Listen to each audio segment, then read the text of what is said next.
Hello students.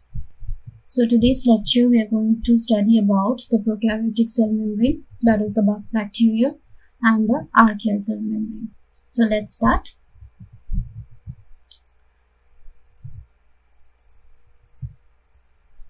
Okay. So in the previous lectures we have studied about the bacterial cell wall, and today we are going for a continuation of the previous lectures, that is the prokaryotic cell membrane. So for the bacterial cell structure, we have gone for the cell wall. So after the cell wall, it comes for the membrane. What is a cell membrane? It is the structure by which the cytoplasm is enclosed. So if we consider this is a bacterial cell,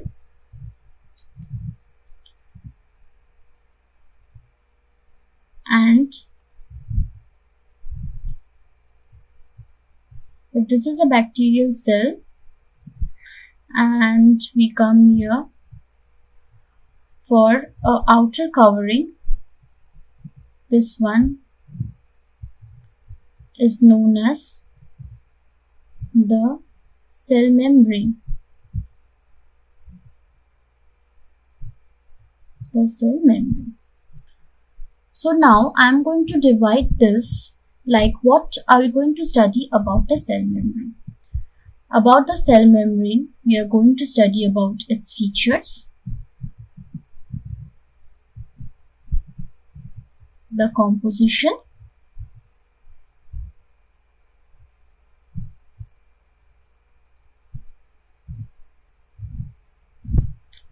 the bacterial cell membrane, and archaeal cell membrane.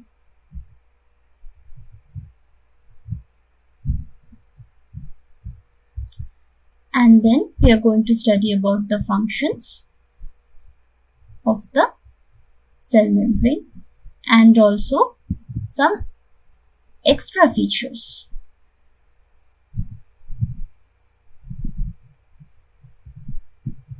So these are the contents of today's lecture. So first we come for the features. So if you go for a drawing, a hand drawing of cell membrane, it somewhat looks like this.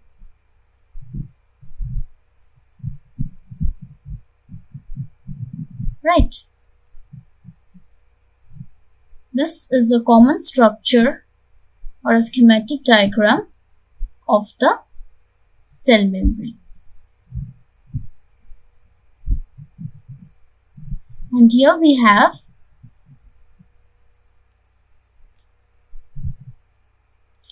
some proteins are embedded inside this, and also on the peripheral side. And then some carbohydrate moieties are also attached to this. So this is a schematic diagram of a cell membrane. So the first point comes here is about it encompasses the cytoplasm of the cell. So this portion is the cytoplasm,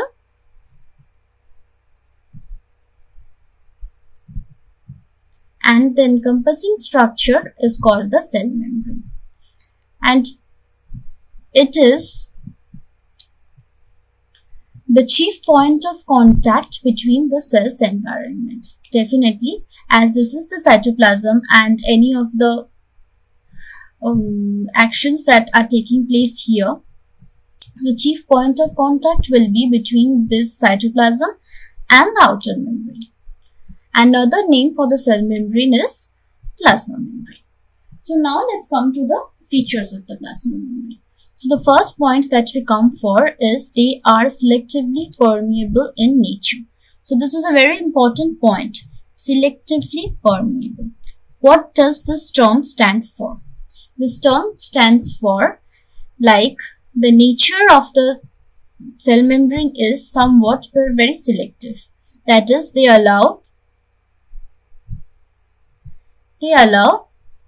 selective molecules. They allow selective molecules to pass through the membrane.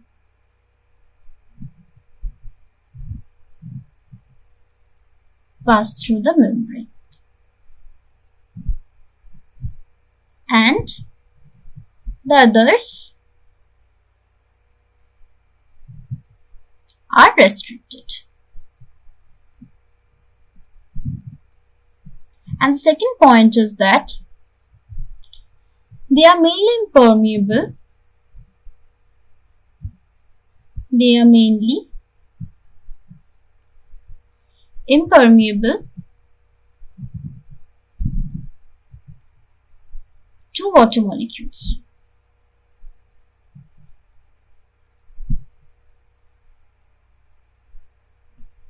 Okay. They are impermeable to water molecules. So the next features we come for, that is the membrane potential is negative in nature.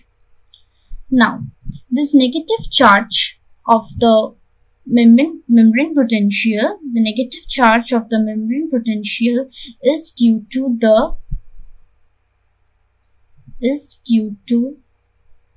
the K plus ions, that is the potassium ions present inside the cell.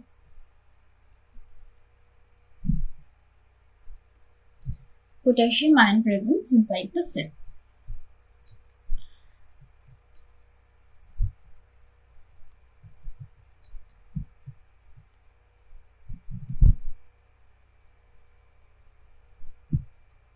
Okay, so let us consider the structure. Okay, so this is a cellular structure, cell. So inside we are having K plus ions, and outside the cell also we have many positive ions present here. So the question arises that how a positively charged ion can be responsible for the negative charge of the membrane potential. So this is actually said by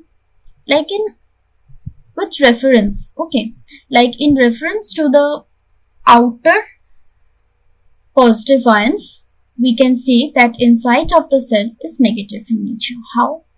So from the picture we can see that the outside environment is more positive in nature because of many other positive ions present here, and inside the cell we are having a high concentration of K plus ions present. Okay, so with respect to inside of the cell, the positivity or the positive ions are excess in number in the outside environment. So the outside of the cell we call it more positive. Okay, more positive in nature, and the inside of the cell we call it less positive. Now we cannot use this term, that is less positive. So with respect to the positivity outside, we can say that the inside of the cell is negative, and that's the reason the membrane potential of a cell is negative in nature. And who is responsible for this? The concentration of the K plus ions. Clear? Now we come for the composition. Now a cell membrane is composed of mainly lipids. Then we have inside it the proteins and the carbohydrates. And this lipid layer represents a bilayer model. And next what we are going to learn about is the mosaic structure. Okay, the fluid mosaic structure of the membrane.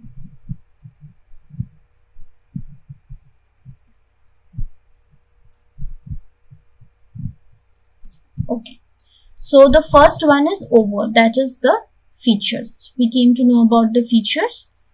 Next we will come for the composition of the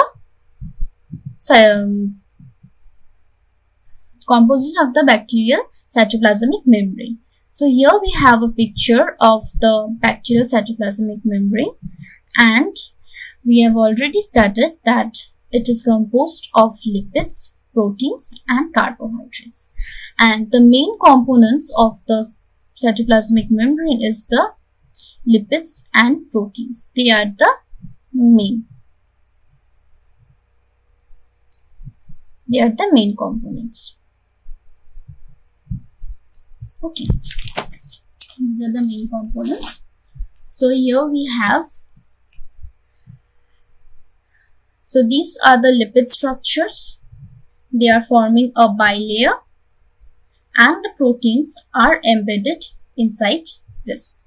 And also we have carbohydrate, which is in trace amount.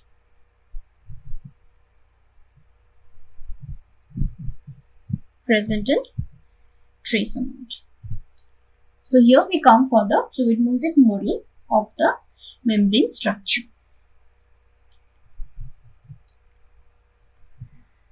Okay.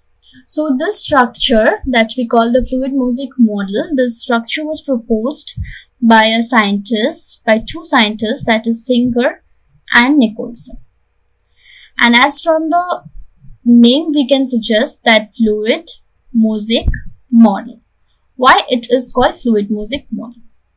That is, what does it consist of? That is a lipid bilayer, and the proteins are embedded inside it.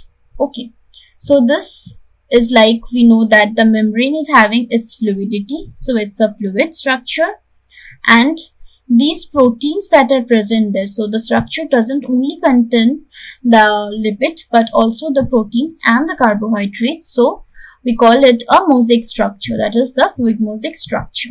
Okay, so what do we have here? These are the two types of proteins, that is having integral proteins. These blue colors are called integral proteins, and we have the peripheral proteins, and also we have the carbohydrates and some sterile components, that is substitute of sterile components, which is called hopanoids. And this structure, this specific lipid structure, we're going to study in the next slide. They are called like the phospholipids. They are composed of phospholipids. Okay, let me say that the fluid mosaic structure that we are having, the lipids. So the lipids of cytoplasms are again divided, like mostly they have phospholipids. Okay, then we have glycolipids, and the third one we have the sterols. So the main component is the phospholipid. So the next we will go is for the structure of the phospholipid.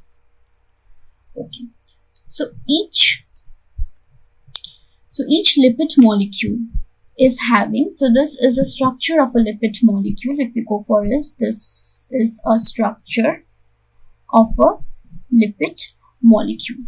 Okay, so each lipid molecule is having a polar head. This is a polar head, and this is the non-polar tail. This is the non-polar tail. Here also we have, this is the polar head, which is hydrophilic in nature. What is water loving? Water loving. And which is it having? It is having a polar group, a phosphate group, and a glycerol moiety attached to it. And it is having two hydrophobic fatty acid tails, that is non-polar in nature. They are water hating.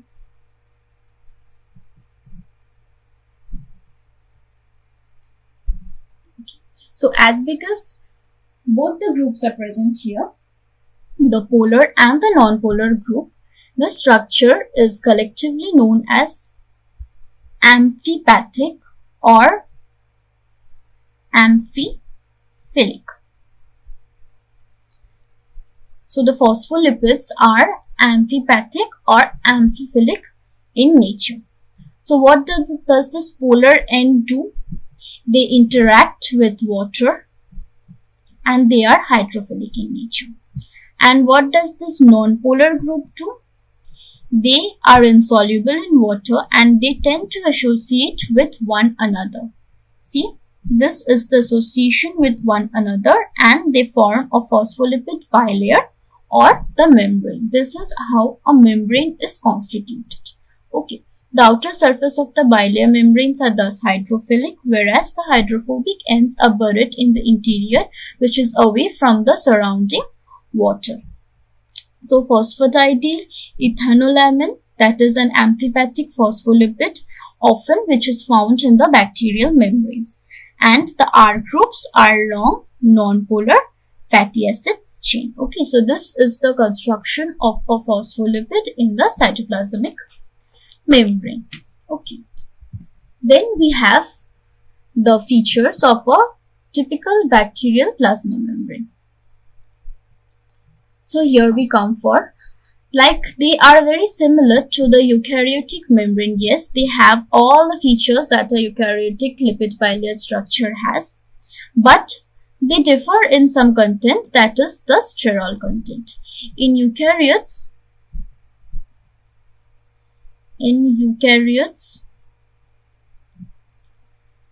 apart from phospholipid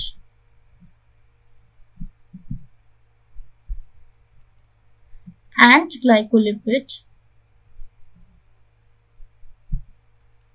there is a component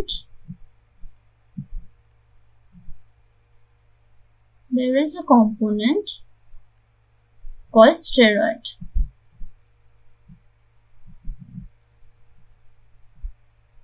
These structures enhances the stability of the membrane.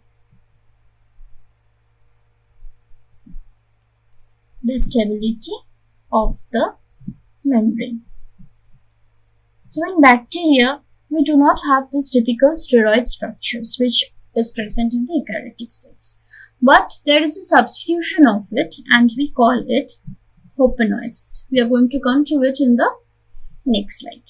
So these hopanoids are synthesized from the same precursors as the steroids and thus they are the substitute in the prokaryotic cell. Now the bacterial plasma membrane is flexible and dynamic nature. Numerous studies have demonstrated that the lipids are not homogeneously distributed in the plasma membrane. Rather, there are domains in which particular lipids are concentrated. And the last point is that it has also been demonstrated that the lipid composition of the bacterial membrane varies with the environmental temperature. Yes, so environmental temperature is responsible for the membrane stability or the characteristics of the membrane. So, what is the environmental temperature? So, temperatures we can divide into two, right? One will be high temperature and one will be low temperature. So, how does the membrane react or how do they adapt themselves in this high temperature and the low temperature? So, as we know that our microorganisms can live in high temperature as well as in low temperature. So, what happens to the membrane of them? So, in high temperature, the microorganisms that are present in high temperature, they live in the extreme climatic conditions.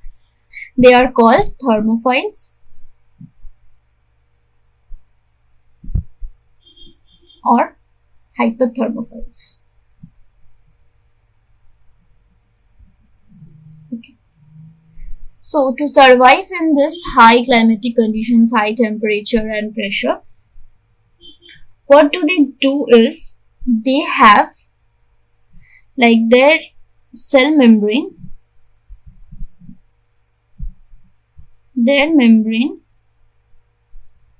lipids are rich in saturated fatty acids.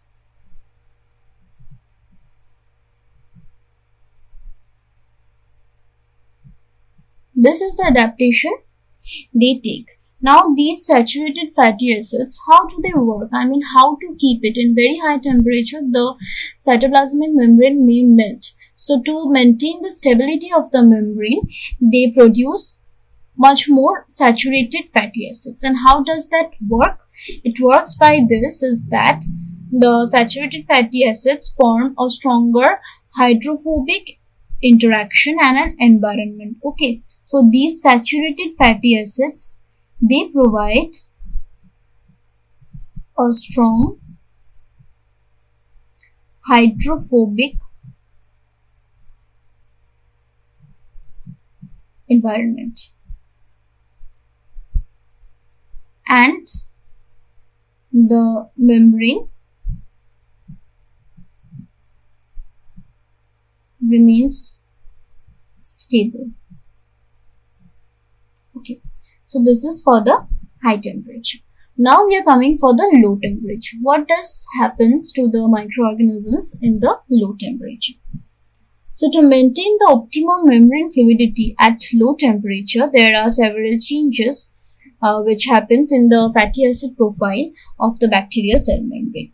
The first one is conversion of the saturated fatty acids. So everything that has happened in the high temperature will just revert back. Okay, it's just going to get into reverse. So in high temperature it was saturated fatty acids. Now in low temperature, what happens? The bacterial cell membrane tries to convert this saturated fatty acids to unsaturated fatty acids. So this one is conversion of saturated fatty acids to unsaturated fatty acids. Okay, and the second one is this, that the lipids of those bacteria that may contain polyunsaturated fatty acids or long chain hydrocarbons with multiple double bonds. So first one is conversion of the saturated fatty acids to unsaturated fatty acids, and also they have polyunsaturated fatty acids and long chain fatty acids with multiple double bonds.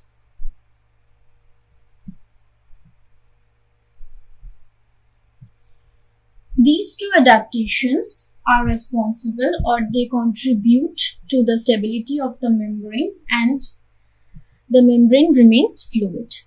So due to these two adaptations, the membrane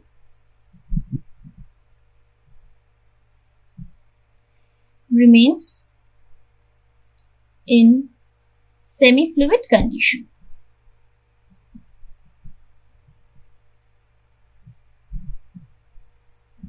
So these adaptations are very important for the bacteria or the microorganisms that live in the extreme climatic conditions. Okay, so we were studying about the hopanoids. Okay, so as we were studying about the hopanoids, we can see that, let me just put this here. Yes, so this is a structure of a typical hopanoid structure, that is a cell membrane. The hopanoids are intercalated here. So as we were studying from the previous slide, is that they are the substitute of sterols in bacterial plasma membrane. As bacterial plasma membrane do not contain the sterols as in eukaryotes, so there is a substitute for it, that they are called hopanoids. They are unusual kind of polycyclic lipids with an extra ring that resemble the steroids. So structure is like that. The structure of the hopanoids is mostly planar, and they can intercalate into the lipid bilayer.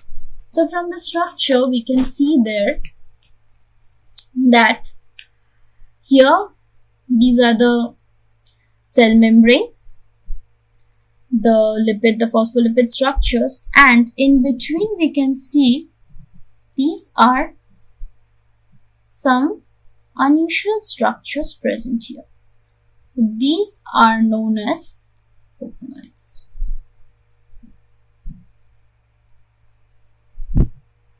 Okay. So the structure of the hopanoids, the chemical structure is mostly planar in nature. So they have the advantage to intercalate into the lipid bilayer. And this is called the intercalation. This is how the structure is present here. We can see in the figure. This is the intercalation of the hopanoids in between the plasma membrane. They are known as the complex molecules with a large variety of side chains. This vary according to the various species making it. So not all the bacteria produce hopanoids, but as many as them produce, that the side chains, the variety of side chains differ according to the species or the strains that are producing this kind of sterols. Okay. So hopanoids constitute of about 1 to 5% of the cell's total lipid, but it may increase in response to stress.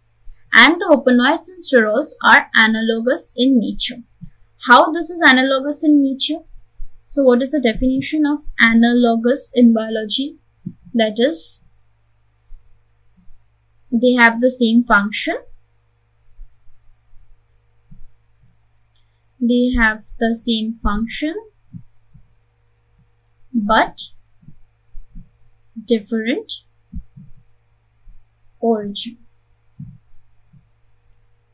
So why we are calling this the hopanoids and sterols are analogous? Let us take an example of mycoplasma. So we all know that this group of bacteria can incorporate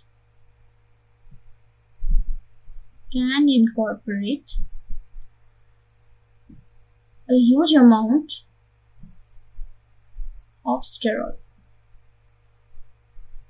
So if you want to culture this mycoplasma, we are giving the media for growth. We are substituting it with sterol. So there will be growth. Now, in another container, we are giving media plus hopanoids. We are substituting the sterol by hopanoid, and we can see that there is growth. From here, what inference do we draw? That is, the hopanoids work as substitute to sterol. They are analogous in nature.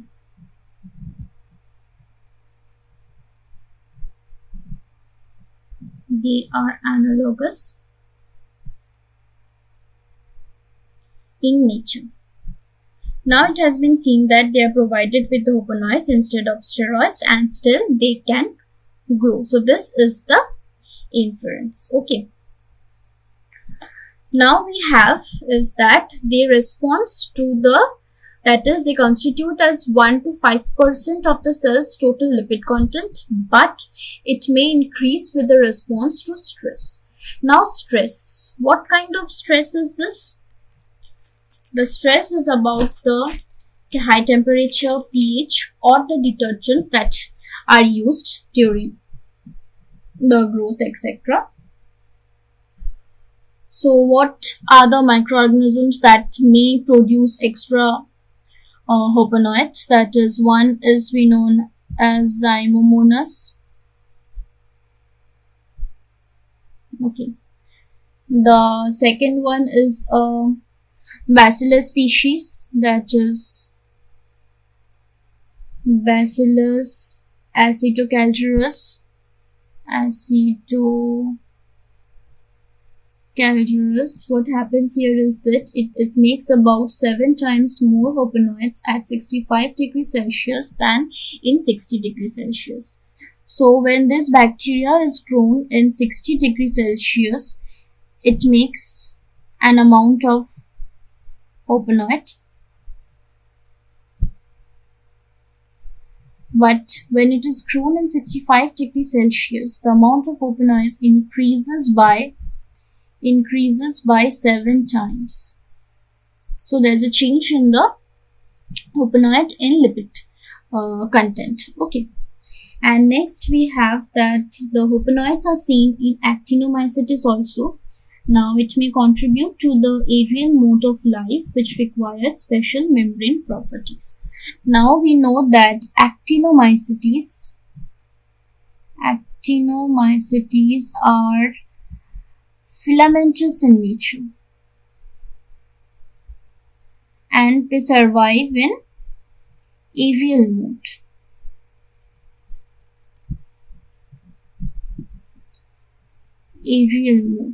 So they may require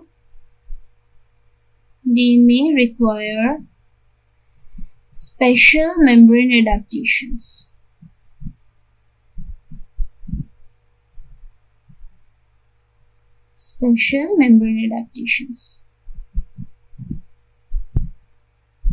And hopenoids may contribute to it.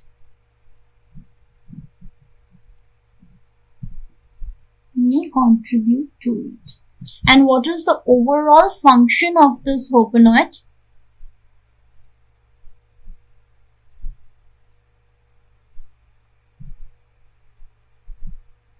Function of hopenoids is to enhance the stability. So this here, what are the functions of the hopenoids? They contribute to the stability. As in eukaryotic membrane also, sterols contribute to the stability of the membrane. In prokaryotic cell also, hopenoids contribute to the stability of the membrane. And how the stability is done, as we have seen in the previous structure, that is, this is the membrane structure.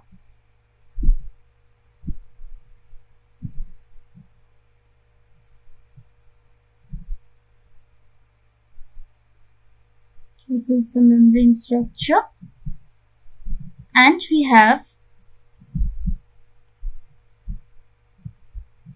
the hopenoids intercalating between these. So they intercalate in the lipid bilayer and interact with the adjacent fatty acid chains.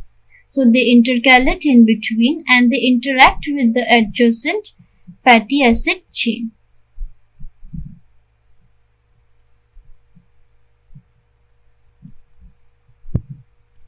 Adjacent fatty acid chain, and what does it do?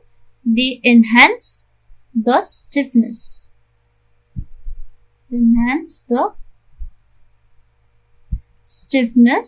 contribute to the stability.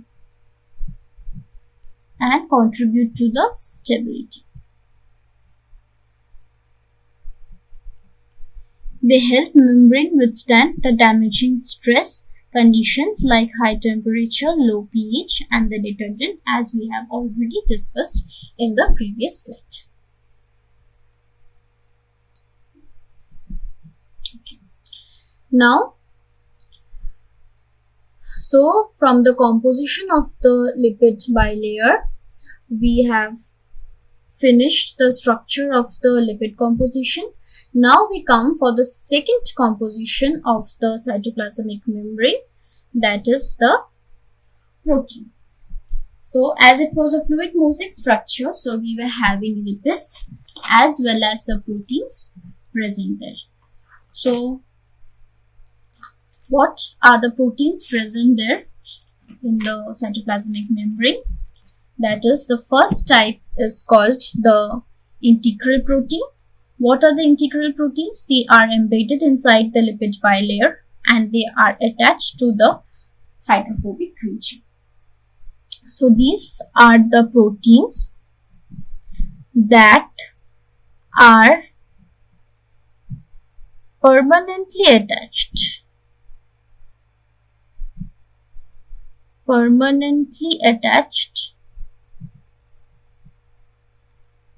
to the hydrophobic region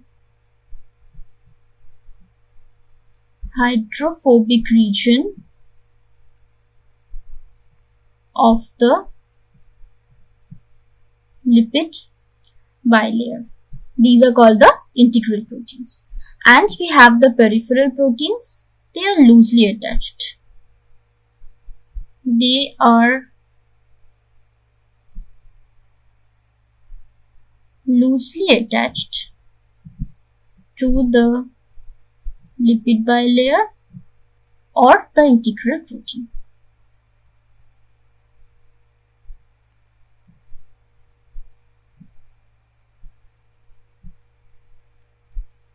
Okay, so this is the structure. These are the proteins embedded. Here is the peripheral protein and this is the integral protein. Now we come to the features of these proteins. What are the features of these proteins?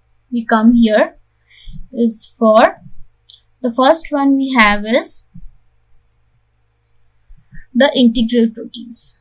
So the integral proteins, they are permanently attached to the plasma membrane. They are also called intrinsic proteins. Intrinsic means they are embedded inside the plasma membrane. That's why they are called intrinsic proteins. Yes, they're embedded in the whole membrane. They highly interact with the hydrophobic core of the lipid bilayer as they are embedded inside the plasma membrane. So they can interact with the hydrophobic core of the lipid bilayer. So here we have that is they are transmembrane in nature. Okay, as they can interact with the hydrophobic core of the lipid bilayer, we call them transmembrane protein. Transmembrane protein. That is, they are going inside it. Okay, here if we have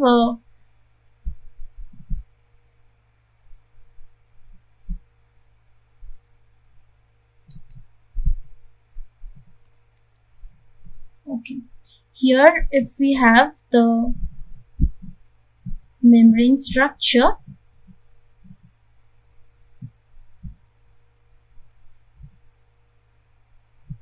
this is the membrane structure,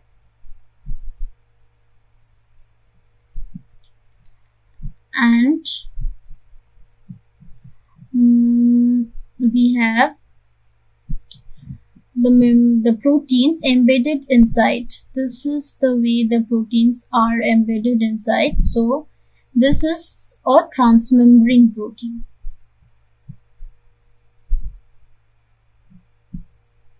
Okay, it's spanning inside. Okay, so it can be a single span or multi-span proteins. Okay, so the integral proteins are bound to the lipid bilayer by hydrophobic, electrostatic or non-covalent interactions. They constitute 70% of the total membrane proteins.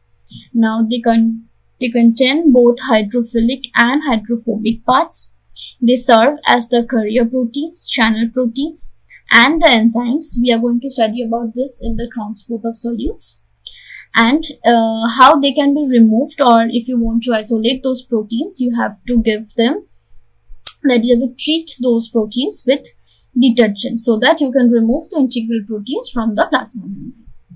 Now for the second part, we come for the peripheral proteins. These peripheral proteins are the proteins that are temporarily attached. As the previous slides also we have seen that they are temporarily attached to the plasma membrane and also with the integral protein.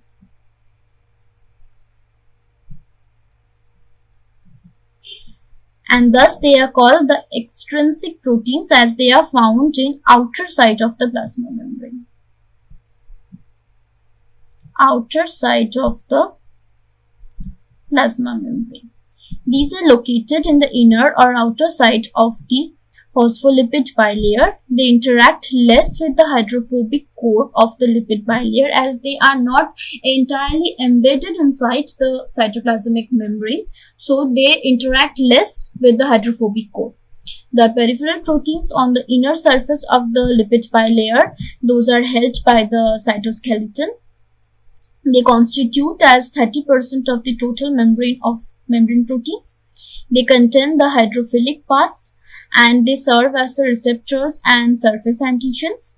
And how to remove these peripheral proteins from the membrane, that is, dilute salt solutions can be used to remove the peripheral proteins from the plasma membrane.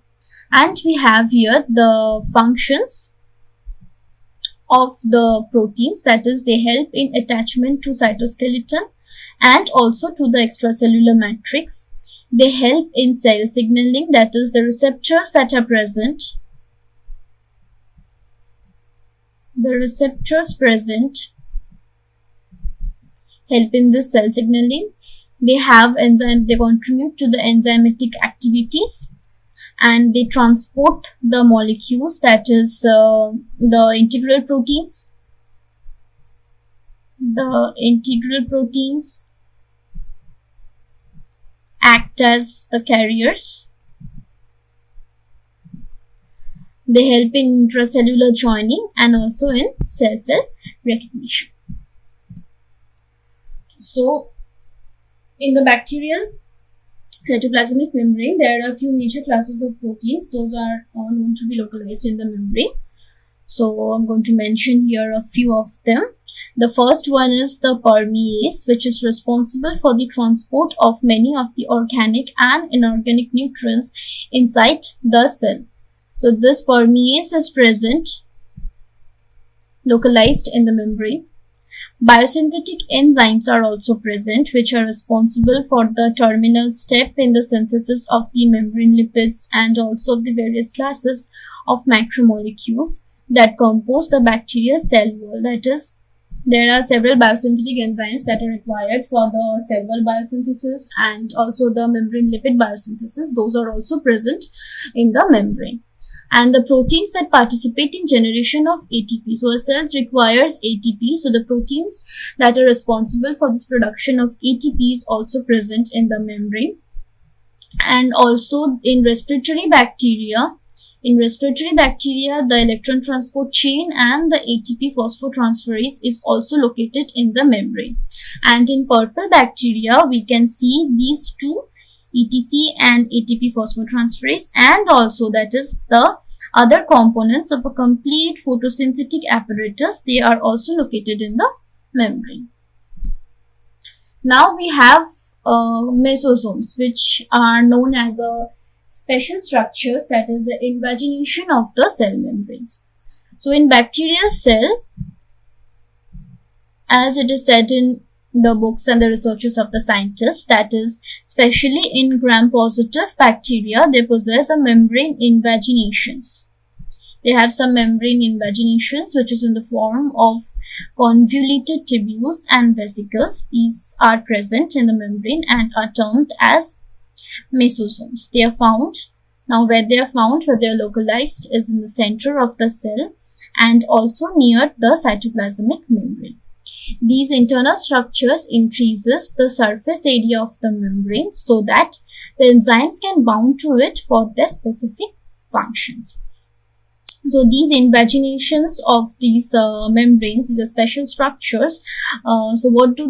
Is they increase the surface area of the membrane, and the enzymes that are present there, it helps in their proper function. So they are thought to also take part in replication and also cell division. In cell division, they help in formation of septum. Okay, in cell division, mesosomes helps in formation of septum.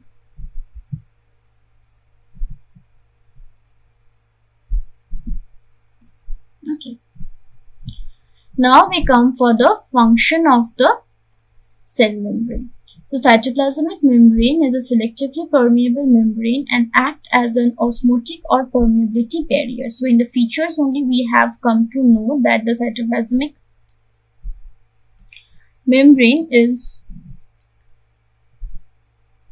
cytoplasmic membrane is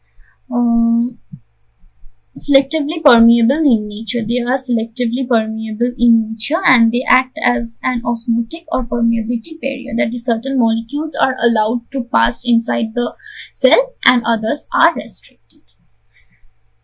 So, and what do they act for? They also act for the location of the transport systems for specific solutes, that is nutrients and ions.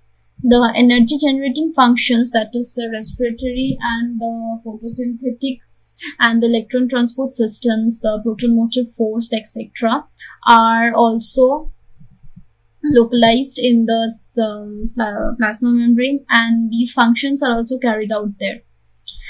We have the synthesis of phospholipids, which include the membrane lipids and the lipopolysaccharide of gram-negative cells, that also happens in the membrane. Synthesis of murein, that is both in the growing cell wall and in the transverse septum that divides the bacterium during the bacterial cell division. So the plasma membrane helps in cell signaling, formation of junctions, assembly and secretion of extraplasmic proteins. We have here coordination of DNA replication and segregation with the septum, formation during the binary fission. This is a site for insertion of the flagella. They help in chemotaxis, waste removal and formation of endospores. Now last we have, this is the last slide we have about the archaeal membrane. Till now we have learned about the bacterial cell membrane, and now we are going to study about some of the features of the archaeal membrane. Okay. So they have membrane which is composed of branched chain hydrocarbons attached to the glycerol by ether links. So this is a unique structure. In bacteria we have ester links, that is fatty acids connected by ester link, and in archaea we have the branched chain hydrocarbons which are attached to glycerol by ether links. So here this is a structure of archaeal membrane. This is the archaeal membrane structure. So one, we have the isoprene chain. This is isoprene chain. This one is the ether link.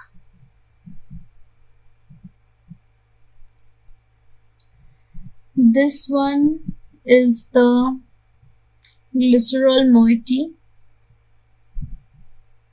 This is the glycerol moiety. And this is the phosphate group.